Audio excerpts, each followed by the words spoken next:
शिवरात्रि में श्रावण के सोमवार में इतना महत्व क्या रहता है कि आप 12 महीने शिवरात्रि पर ऑनलाइन पूजन नहीं कराते, पर सावन के महीने की शिवरात्रि आई कि आप ऑनलाइन पूजन कराते और पूरा विश्व, देश भारत देश ही नहीं पूरे विश्व में विदेशों में भी लोग ऑनलाइन पूजन करते। आखिर क्या रहता है? मेरा मेरी जीजी से, मेरी बहन से निवेदन है, तुम दुनिया के साल भर में कितने भी व्रत कर लो, तुम कितने भी उपवास कर लो, तुम कितनी भी पूजन कर लो, तुम कितना भी अनुष्ठान कर लो, सारे व्रतों पर, सारे अनुष्ठानों पर, सारी पूजन पर सावन के महीने के जो सोमवार होते हैं, जो शिवरात्रि होती है, जो प्रदोष होती है, ये पूरे साल के व्रतों पर प्रबलता प्रदान करते हैं, बल देते रहते हैं।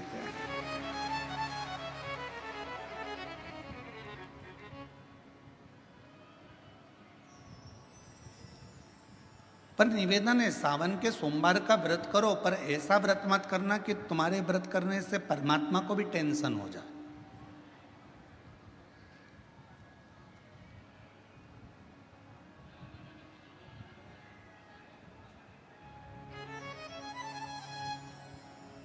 कई माताएं व्रत कर लेती हैं, मेरा सावन का महीने में व्रत है, पूरा 1 महीना व्रत करूंगी, 1 लौंग खाऊंगी, 1 गिलास दूध लूंगी, इसके सिवाय कुछ नहीं लूंगी, 1 फल खाऊंगी, इसके सिवाय कुछ नहीं। बहू बेचारी बोल रही, मम्मी शुगर ऊपर नीचे हो जाएगी,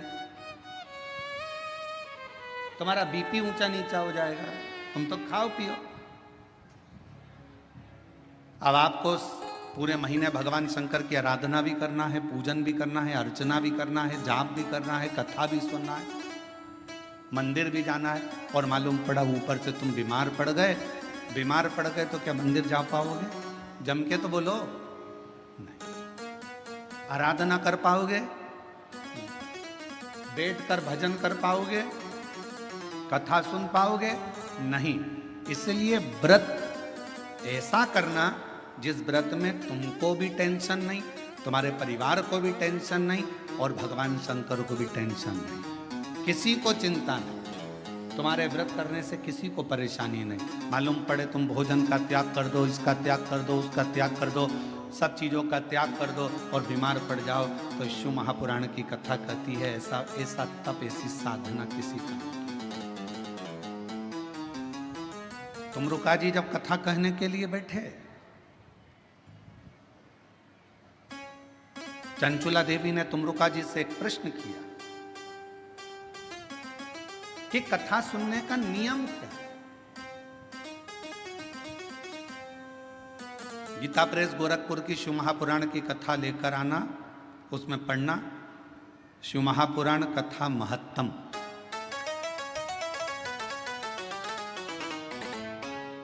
कथा को सुनने का नियम क्या है, यह भागवत में भी पूछा गया।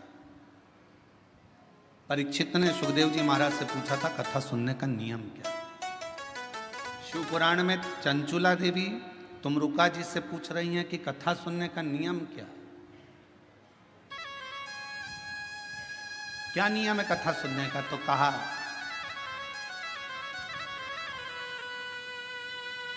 एक समय फलहार करो, शिव महापुराण की कथा को श्रवण करो,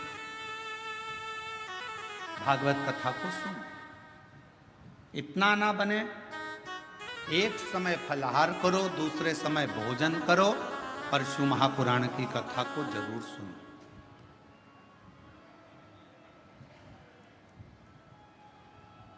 और इतने में भी काम ना चले तो शिव महापुराण की कथा में तुमरुका जी ने चंचुला देवी से कहा दोनों समय भोजन करो, पर शिव महापुराण की कथा जम के बोलो, सुनो नहीं, जरूर सुनो। और यहां तक कहा यदि इतने में भी काम ना चले, दोनों समय भोजन में भी काम ना चले, तो टिफिन लेके कथा में चलो, पर शिव महापुराण की कथा जरूर सुनो। जैसे बेलपत्र का पौधा माता पार्वती जी के द्वारा प्रकट किया गया, बेलपत्र के वृक्ष की गणना करी गई बेलपत्र के वृक्ष की जो जड़ होती है उसमें मां गौरी का स्थान होता है।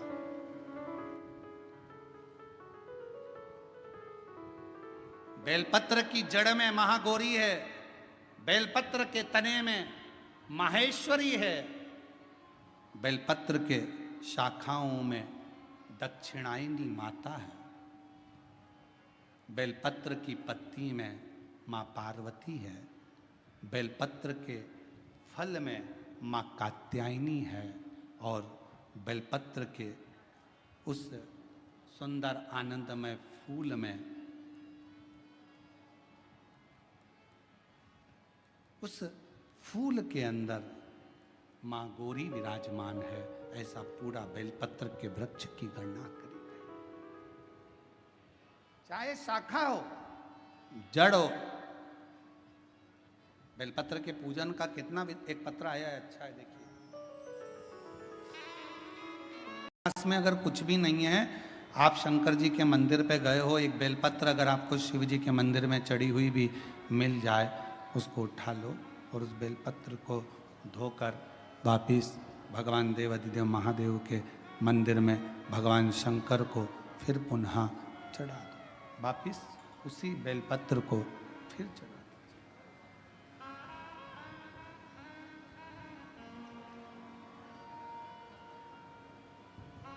और कई बार त्रिगुणाकार, त्रिकालदर्शी, त्रिनेत्रधारी, त्रिपुंडधारी, त्रिशूलधारी मेरे देवाधिदेव महादेव को चढ़ाने के लिए अगर मंदिर में तुम्हें बेलपत्र मिले भी ना, तो अपने हाथ की 3 उंगलियों का स्पर्श भगवान शंकर को कर लीजिए और शिव के नाम का उच्चारण कर लीजिए। शिव उस बेलपत्र को स्वीकार कर लेते हैं। भाव, एक स्वच्छ भाव, निर्मल मन सो मोहि पावा।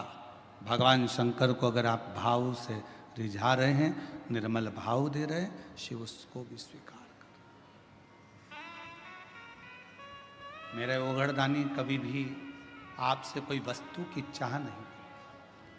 कथा देखिएगा जरा, शिव महापुराण की कथा में एक शब्द आता है कि ब्रह्मदेव, ये भगवान शंकर का चरित्र कह रहा है। बेलपत्र का वृक्ष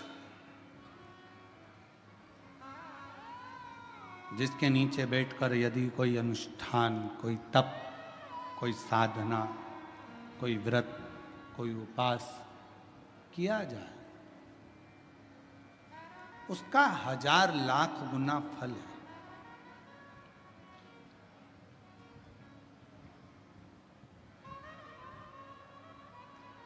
आप सभी ने एक कथा सुनी होगी कि एक आती है शिव महापुराण। जब आप लोग ओमकारेश्वर की कथा को सुने थे तो हमने वहां पर भी कहा था कि अगर जमीन पर पड़ी हुई एक बेलपत्र अगर आपको दिख जाए तो उसको उठाकर कहीं विसर्जन में डाल दो, पर उसको पांव के नीचे मत बांधो। वो बेलपत्र का केवल पत्ता नहीं है, उसमें मेरा महागौरी, आद्य शक्ति, 64 योगनिया, मेरा शिव और शक्ति उस बेलपत्र के पत्ते में सदा विराजमान रहे, सदा।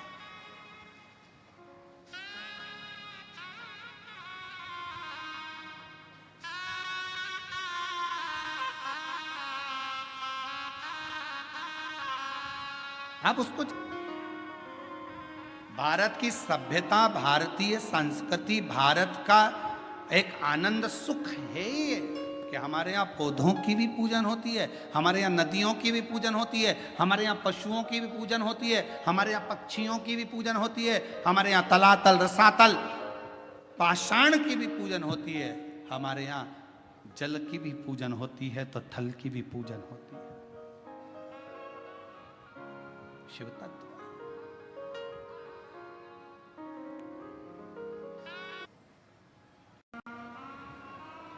1000 अश्वमेध यज्ञ का फल एक बेलपत्र के वृक्ष के नीचे बैठकर भगवान शंकर के मंत्र का 108 बार जाप करने से प्राप्त हो जाता है। 1000 अश्वमेध यज्ञ का।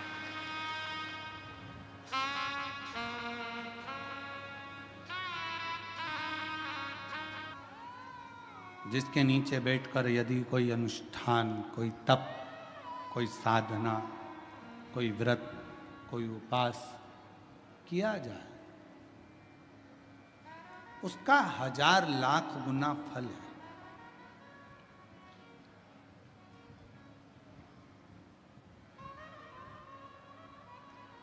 आप सभी ने एक कथा सुनी होगी कि एक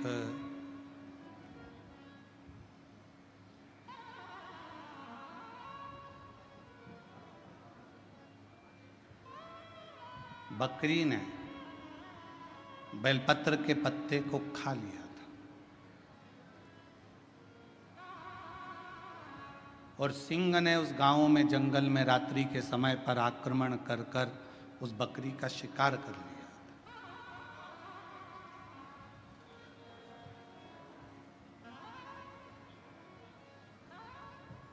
और आखिरी में जब बकरी मर गई, शेर का भी अंत समय आ गया, जब उसके प्राण छूटे, तो देवलोक में जब वो गया तो आखिरी में दोनों को, बकरी को भी और उस सिंह को भी, पृथ्वी पर दूसरी बार जन्म नहीं लेना पड़ा। वो शंकर के धाम में चला गया।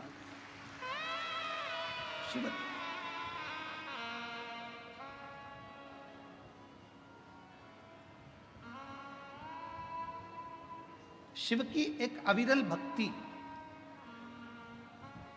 हम तो कई बार कथा में कहते हैं, आपके पास में अगर कुछ भी नहीं है, आप शंकर जी के मंदिर पे गए हो, एक बेलपत्र अगर आपको शिव जी के मंदिर में चढ़ी हुई भी मिल जाए, उसको उठा लो और उस बेलपत्र को धोकर वापिस भगवान देवाधिदेव महादेव के मंदिर में भगवान शंकर को फिर पुनः चढ़ा दो। वापिस उसी बेलपत्र को फिर चढ़ा।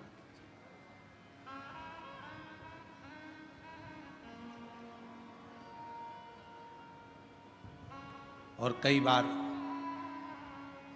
त्रिगुणाकार, त्रिकालदर्शी, त्रिनेत्रधारी, त्रिपुंडधारी, त्रिशूलधारी मेरे देवाधिदेव महादेव को चढ़ाने के लिए अगर मंदिर में तुम्हें बेलपत्र मिले भी ना, तो अपने हाथ की 3 उंगलियों का स्पर्श भगवान शंकर को कर लीजिए और शिव के नाम का उच्चारण कर लीजिए। शिव उस बेलपत्र को स्वीकार कर लेते हैं। एक स्वच्छ भाव, निर्मल मन सो मोहि पावा। भगवान शंकर को अगर आप भाव से रिझा रहे हैं, निर्मल भाव दे रहे हैं, शिव उसको भी स्वीकार कर। मेरे ओघड़दानी कभी भी आपसे कोई वस्तु की चाह नहीं। कथा देखिएगा जरा, शिव महापुराण की कथा में एक शब्द आता है कि ब्रह्मदेव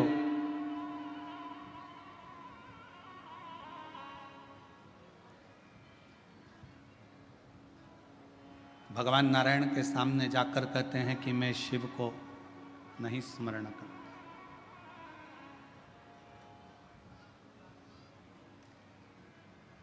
मैं नहीं जानता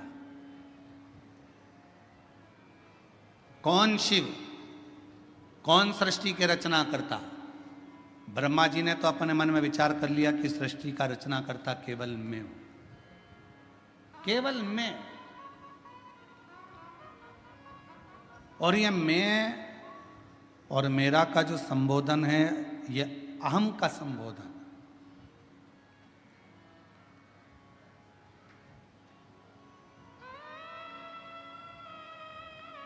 महाराज, हाथ की लकीरें भले आपके हाथ की मुट्ठी में बंद हो, हाथ की लकीरें भले आपके हाथ की मुट्ठी में बंद हो, पर मुट्ठी में ये लकीरें बंद कर सकते हो पर काबू नहीं कर सकते। आपके हाथ की लकीरों में जो लिखा है वो काबू में तो केवल एक देव अधिदेव महादेव ही कर सकता है, उसके सिवा कोई नहीं कर सकता। कोई कौन करेगा? एक पत्र आया, एक पत्र में उसने लिखा, दृष्टि में ये नहीं देखा जाता कि आप ब्राह्मण हो कि क्षत्रिय हो कि वैश्य हो कि शूद्र हो, गुरु तो गुरु होता है। मेरे शंकर भगवान ने चंद्र को भी अपने पास में रखा, मेरे शंकर भगवान ने राहु को भी अपने पास में रखा, मेरे शंकर भगवान ने केतु को भी अपने पास में रखा, मेरे शंकर भगवान ने 9 ग्रह अपने पास में रखे, और मेरे शंकर भगवान ने जब भुजंग सांप, जिसको दुनिया का कोई व्यक्ति अपने पास में नहीं रखता, कौन होगा जो अपने घर में सांप को रखेगा? कोई सांप को अपने पास नहीं रखता, मेरे शंकर भगवान ने उस भुजंग सांप को भी अपने पास रखा। कौन होगा जो भूत प्रेत डाकनी पिशाचनी पिशाचों को अपने पास रखता होगा, जिसकी भाषा तक कोई नहीं जानता, जिसके बोलने का तरीका कोई नहीं जानता? भगवान 33 कोटि देवता में कोई देवता ऐसे नहीं थे जो भूत और प्रेत को अपने पास में रख ले, डाकनी पिशाचनी को अपने पास रख लें और भूत प्रेत को अपने पास रख लें। कौन? उनकी आवाज नहीं पहचानते, कभी वो चिल्ला देते, कभी वो अपशब्द कह देते, कभी ताना दे देते, कभी अड़भंग का काम कर देते। कोई भूतों को, प्रेतों को, पिशाचों को कोई अपने पास नहीं रखता। पर शंकर भगवान ने देखा ये कहाँ जाएंगे, कहाँ जाएंगे, और उन्होंने एक बार दिल से शिव जी को पुकार लिया। शंकर भगवान ने कह दिया तुम्हें कहीं जाने की जरूरत नहीं है, तुम मेरे शिष्य बनकर रहना, मेरे पास में रहना। जिसका कोई नहीं उसका शिव है।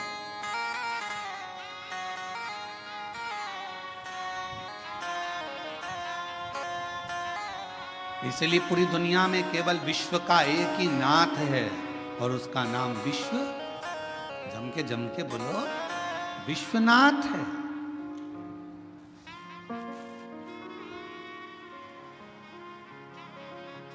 विश्वनाथ, पूरे विश्व का एक नाथ।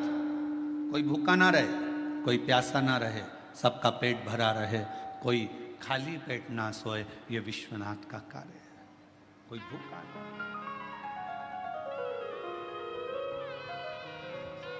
और शंभु शरणे पड़े मांगो घड़ी रे। वृद्ध माताओं के लिए, बुजुर्गों के लिए, आम भक्तों के लिए जो वहाँ भोजन प्रसाद होता है, मेडिकल व्यवस्था होती है, चिकित्सा व्यवस्था होती है, बच्चों के लिए जिनके पास एजुकेशन का पैसा नहीं होता, उनके कॉलेज की फीस, स्कूल की फीस सब वहाँ से जमा होती है। बच्चों के पास, जिनके पास किताबें कॉपियाँ नहीं होती, समिति उनको किताब कॉपी स्कूल की दिला देती है। उनकी ड्रेस नहीं होती तो ड्रेस दिला दे। कभी देखो धन की भाव की मूर्ता, सारी डिग्रियां, सारा वैभव पृथ्वी वाले देखेंगे। तुम्हारी डिग्रियां चाहे डॉक्टर की हो, कलेक्टर की हो, एसपी की हो, आईजी की, डीआईजी की, चाहे कमिश्नर की, तहसीलदार की, पटवारी की, सारी दुनिया की जितनी डिग्रियां होती हैं, इंजीनियर, सीए, सारी डिग्रियां केवल पृथ्वी पर चलेगी।